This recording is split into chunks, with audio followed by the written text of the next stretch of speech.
Hey guys, so because I'm in two different rooms, the team and I thought this would be a great way to give me an opportunity to get in on some of the presenting action without actually having to be in both rooms at the same time. So we've been talking to a lot today about anchoring and getting back in your body, feeling grounded. I want to share with you a pretty amazing story of a friend of a friend that took a really stressful and negative situation and turned it into something that she now uses to anchor and feel more grounded. Her name is Rebecca, and Rebecca and her husband had a child and were trying to have another child.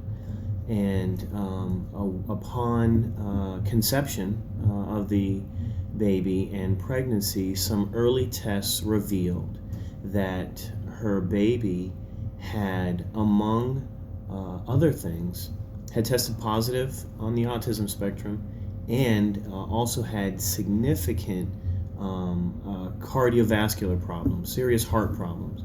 So much so that the doctors were not convinced that the child, upon delivery, would be able to survive separate from the placenta, and that if he did, that he would require open heart surgery almost immediately. Their recommendation was to kill the baby, to spare her and her family the grief and pain. Rebecca and her husband decided that they were going to move forward, that they were going to save their son, and enjoy whatever time that they were going to be given with him.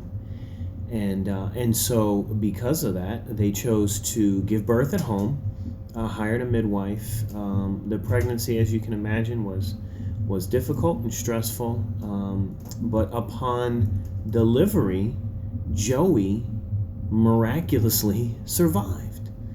He survived and took some breaths on his own. Actually was doing well enough to the point where they could schedule the open heart surgery a week out. Now during that first week, it was very trying, and one of the things that Rebecca observed is that when she would put Joey down and step away to do any number of things that a new mom is going to be doing, he would start to turn blue. He would lose color and have difficulty breathing. The moment that she picked him up and held him, his color returned and he began to breathe easier. It was that contact, it was that touch.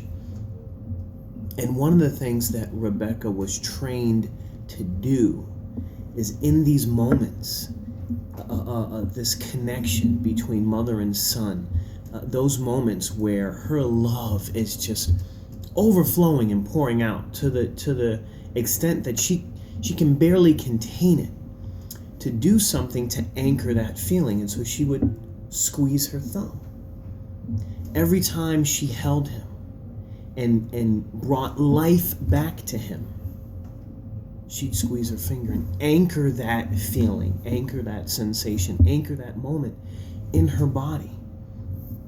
And what she discovered was that her love was literally giving Joey life. And in the process, Joey was giving Rebecca new life. He was helping her to heal from some of the pains and the hurts of her past that had presented difficulty in her relationships up until this point. But her love was healing him, and his love was healing her. And she was able to anchor that sensation so that now, whenever she feels stressed, whenever she feels overwhelmed, she squeezes her finger, squeezes her thumb, and immediately returns back to that state of peace and love, because she knows there's someone out there that loves her unconditionally, and she's able to reciprocate that love. Guys, remember the importance of anchoring, whether it's your family, whether it's friends, whether it's time away, time with yourself, doing something artistic, something creative, whatever brings you peace, praying, worshiping, singing, whatever brings you peace and calm and center, anchor it. And you'll remember that you're okay, that you're safe, and that you can make it through this. Remember Rebecca and Joey.